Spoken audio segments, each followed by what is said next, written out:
Protesters eager to get back to work and get the economy flowing once again. Hearing from those arguing their governor restrictions have gone too far.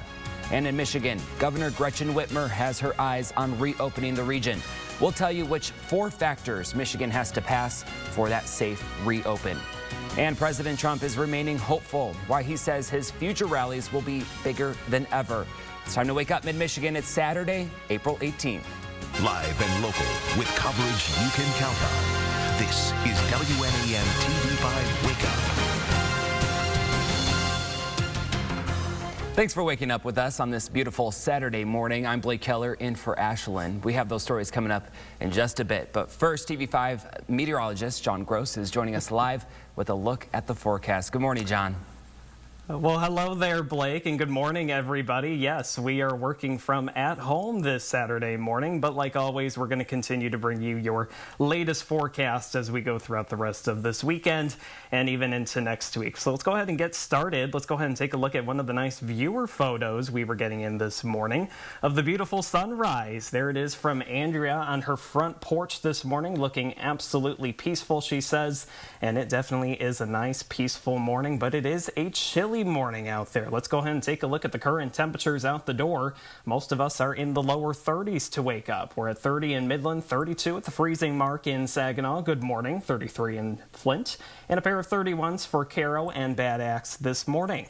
Your winds, they're generally light. We're out of the southwest, anywhere from around 5 to 10 miles per hour, but we'll continue to see these ramping up, especially as we go later on into this afternoon, closer to around 15 to 25 miles per hour. However, the breeze is definitely going to help pump in some of that warmer air we're expecting for later on this afternoon. Let's go ahead and get to the first Warn 5 pinpoint Doppler radar. Live from MBS this morning, we're not tracking any precipitation across the region, and it does look to stay that way as we go through a good majority of your Saturday. Not looking to really see any precipitation come back into the region until we get into the overnight period tonight.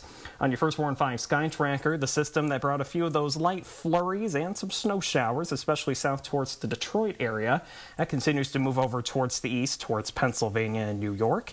However, we are watching a small disturbance over towards the Dakotas. That's going to continue to make progress towards mid-Michigan as we get into the overnight period tonight, and that will give us a chance for a few showers as we go into the overnight period and your early hours of Sunday morning. But a great day planner for today. Check it out. We've got temperatures getting back into the mid-50s for most of us. Sunshine for the morning will give way to those small increasing clouds as we get into the afternoon, but it does look like majority of your Saturday will be staying dry. We'll track out that rain and the rest of the week forecast coming up here in just a little bit. Back to you.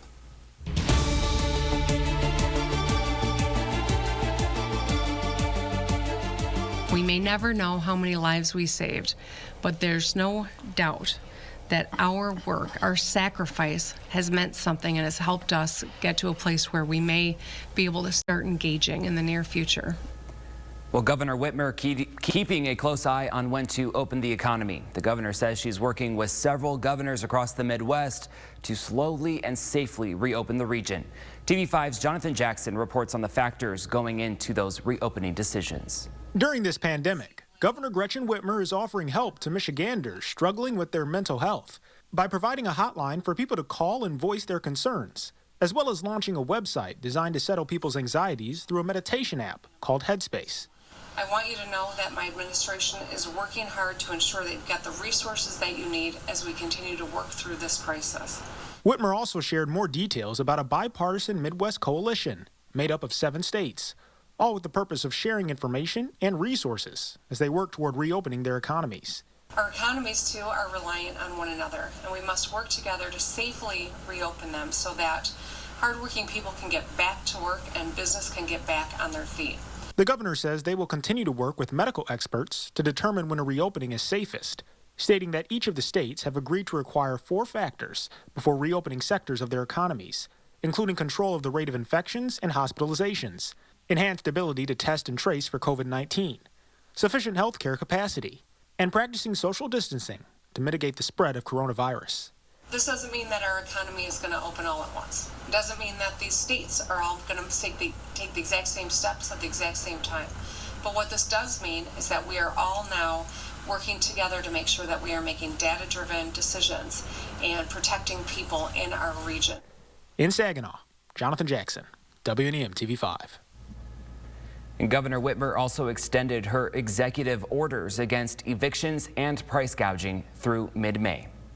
And the number of positive cases of COVID-19 in Michigan have now surpassed 30,000 cases, with more than 2,200 deaths. Now let's take a closer look at our area breakdown. In mid-Michigan, Genesee County last reported more than 1,100 cases with 106 deaths. Saginaw County with 369 cases and 24 deaths.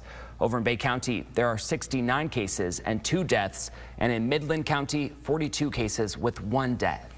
Those numbers are expected to rise.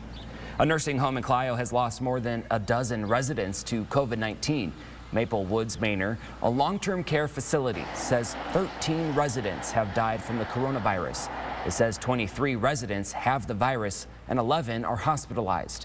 23 team members have also tested positive. It says all affected residents are receiving supportive treatment in an isolated section of that facility.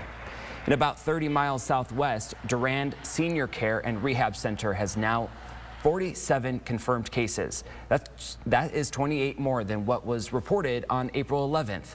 26 residents and 21 employees have tested positive.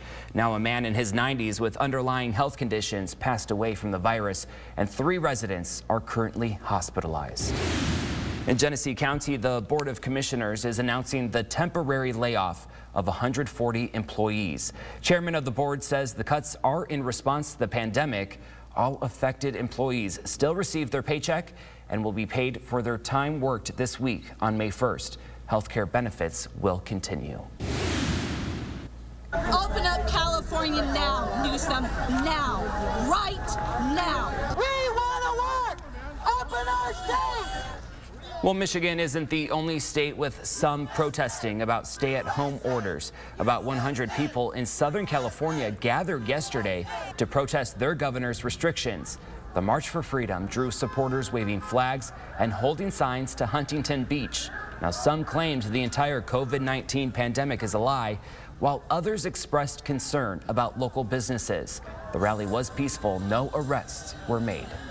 Meanwhile, President Trump says he remains hopeful that he'll be able to resume campaign rallies ahead of the November election. The rallies typically draw big crowds, and now he's predicting that when the rallies resume, they'll be bigger than ever. President Trump doesn't see social distancing at his future rallies. He says it's because he doesn't want attendees to miss the flavor of the experience.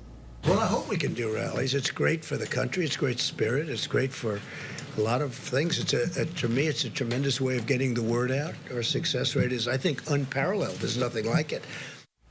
President Trump stopped holding his big stadium rallies in early March because of the pandemic. Health officials continue to caution that opening up too early could lead to an uptick in coronavirus cases. Well, today is National Lineman Appreciation Day, and we're not talking about honoring football players. It's about the linemen and women who maintain the power grid. It's an incredibly dangerous job. OSHA says about 56 linemen die each year for every 100,000 on the job, and tens of thousands get injured. But linemen are essential. They battle Mother Nature to ensure hospitals, businesses, and homes maintain their power. So to honor them, the U.S. Senate designated April 18th today just for them, and we always appreciate them. Thanks so much. TV5 News Time is 8:09. Walmart is entering new policy changes amid the COVID-19 pandemic. We'll tell you what the major retailer has in store for its employees and customers. And it may be chilly out, but there's creative fun to be had for the entire family. Find out how you can compete in Chalk Art Festival right from your own home.